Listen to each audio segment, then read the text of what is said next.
thing has been running, this thing has not ran in over a year. I completely rebuilt this whole excavator. I got to pull the whole house off next. I just got the engine fired up. It's literally been sitting in my shop for 1 year. Gold miners sunk it.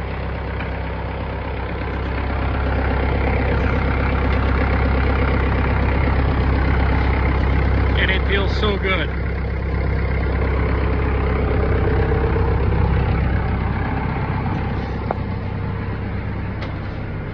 I had this whole complete interior out of this thing. Everything. There was nothing in here. I rebuilt every single electrical component. Everything is brand new from the ground up. It took me off and on a year. Now I got to pull this house off because the turning gear, I got to rebuild the turning gear. This is a huge accomplishment for me right now. It has been a long time coming to see this thing run.